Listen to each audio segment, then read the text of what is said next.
Hey there guys, welcome back to Rental Takers Family Farms. As you can see behind me, I got a new toy back here, John Deere 5045E. We're almost at 60 hours and I was kind of wanting to give you guys a little bit of my thoughts on it so far and if it's going to still have a place here throughout the next year. Alright, so right here we got a John Deere 5045E. This is a package offered by Heritage Tractor for $18,000, I believe it's $18,200.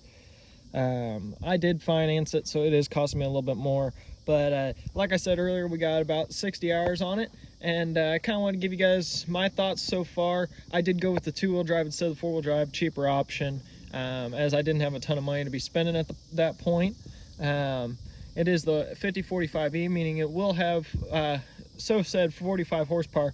They also then state that it's actually a 50 horsepower machine, which I don't know if I believe 100%, but it's what I guess what the paper shows. It does come with the loader stick already installed. I do not have mid valves or anything like that on here. I kind of wish I would have got it. I mean, that's one of the big things for me is I got into small square bales this year and wish I could have had a loader to get one of the grapples for. Hindsight's 20/20 as always.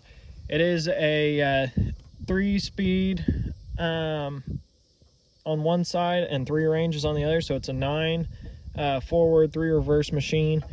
One hydraulic SCV, does have 3-point on it, and it has the 3-point rise lock, which basically that allows you to set a height and maintain grade, like when you're using a box blade to grade with it. Did go with the ag tires on the back and ribs on the front. I am glad I did go with the ribs on the front because when you get in some mud, being that it's an open cab, it doesn't throw the mud everywhere. It doesn't pick up and hold rocks as bad. It just throws it a little bit straighter and typically avoids hitting you in the face. Back here we got a 540 only PTO. Does come with the 7-pin round connector for most implements.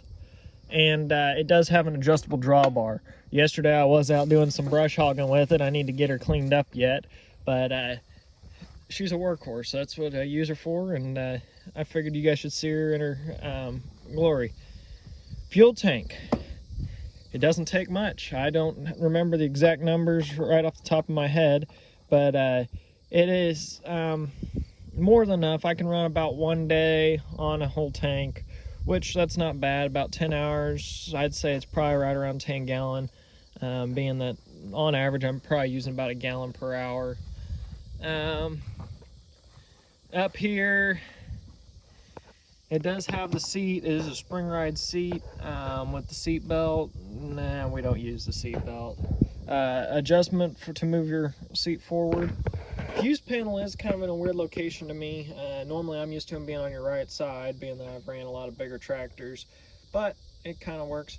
It still does have the independent brakes like the bigger tractors do, which is nice. And you can lock them together to make them a unit brake. And then clutch pedal, all are nice and size comfortable. At first I thought the ladder was really small, and it is. I mean, compared to like an 8 series tractor, it is a tiny ladder, but it does what it needs to.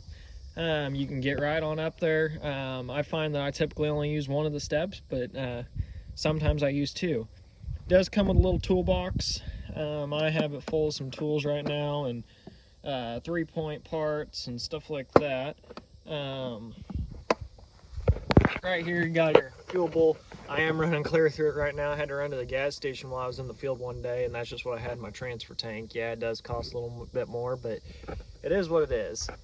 Up here in the front, we'll go to, we'll get under the hood here for you real quick. We do have a nice breather here, and we are a little warm, so it's all right. Probably a little low on coolant. Probably do need to blow out the radiator after brush hogging the other day, but tiny little radiator, as you can see. I mean, in comparison to the size of my hand, it's not very big, but it does what it needs to. Keeps the tractor cool. One thing I have been surprised about is this tractor hasn't overheated on me. Most tractors, when you're running them, brush hogging for a whole day, they'll overheat on you, and I was very surprised that it didn't. The radiator is actually pretty protected, and there's not just a ton of junk getting into it. I'm used to seeing radiators when you come through here, they're completely caked, but this one isn't, and I'm glad about that. As far as the exhaust goes, it is a little weird up in there. It has a lot of O2 sensors and stuff, got all the new emissions junk. Alright, the first implement that tractor pulled as soon as it came to me was a John Deere 7000 planter, 6-row, narrow. I quickly found a few hydraulic problems with this planter, got them fixed, got all our beans put in. Speaking of beans, we got it's about 7 acres right here. Every acre I have this year got replanted due to rain. We planted everything, and then I got about 12 inches of rain over the course of a week, which washed everything, drowned everything out, and it was not a good deal. Got everything replanted, and it's all coming up. This farm is by far the best farm. I do have another farm, though, that it looks pretty bad. Hadn't gotten half the moisture we've gotten up here. But we did have a good year. We got all the acres in, so this planter went over about 100 acres this year. 6 rows.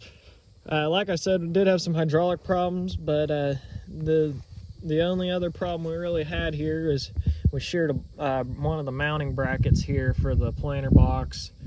I don't know if I'll have to order a whole new box. I mean, it looks like someone's re-drilled into it before, but I might have to just put a new bracket on it. I don't know what all that entails at this point, but we'll have to see whenever I get parts ordered and stuff like that for it.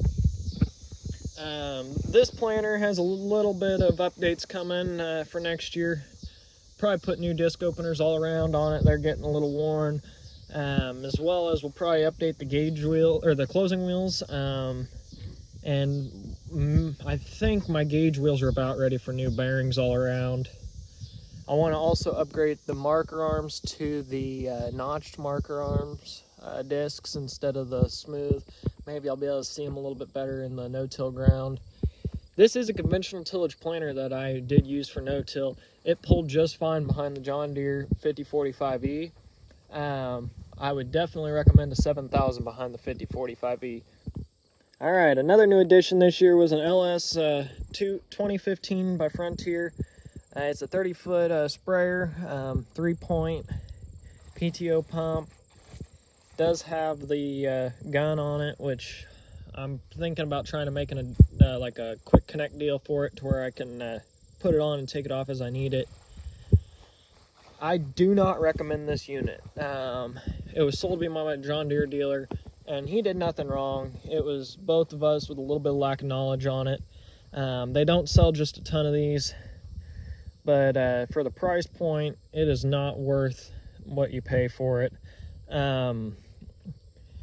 When I got it, it did have a shipping damage on it, so then they had to get new parts for it and stuff. The booms were all tweaked and stuff from shipping, but it has gotten done this year what we needed it to get done, though, so it will probably stick around for next year.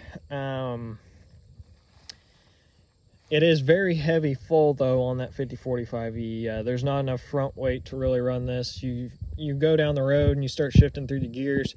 You got to slowly let your clutch out, or even slower than you normally would, because you'll want to wheelie a little bit with this deal going down the road.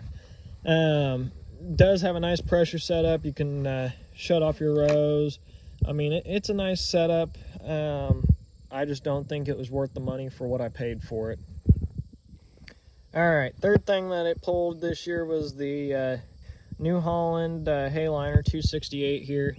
Small square baler. We baled a lot of grass this year. We put about 400 bales of small squares, which was more than I expected. Really great yields on grass this year. Baler worked fantastic. Did lose a bearing in it that I got to get replaced towards the end, but pulled great behind the tractor. Probably one of the best pulling implements on that tractor that I put on there this year. Definitely a good matchup there. And I think the New Holland will stick around for next year at least. I'd like to upgrade it to a John Deere at some point just for parts sake. New Holland dealer isn't really close to me, but I can make it out there and get parts when I need them, so that's not a big deal. There is the other two pieces of hay equipment I got, my rake and my swath or Haybine.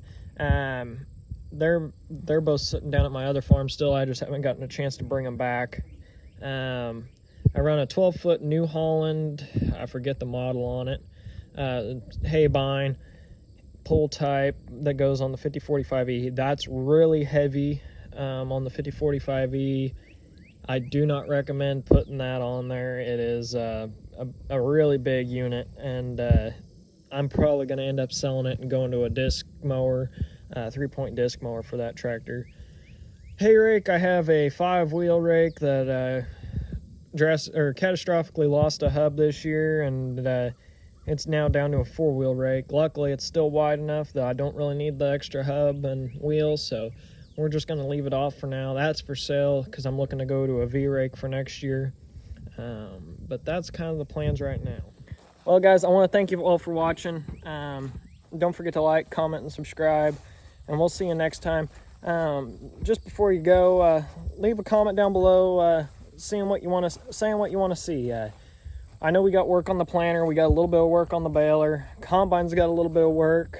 I don't know. I mean, we're going to have some dirt work to do here this fall. Going into combine, we're going to have some combining videos and stuff as well. And I'm hoping that we can start putting more content on this channel. Make this channel a good channel. I am looking at starting up another YouTube channel for my gaming. I do a little bit of farm sim gaming, and I think you guys would like to see some of that. So leave a comment, tell me what you think. Tell me the good, the bad, and the ugly. I'm here to learn along with you guys, and hopefully we can make this channel something good that you enjoy watching. As always, thank you for watching, and we'll see you next time.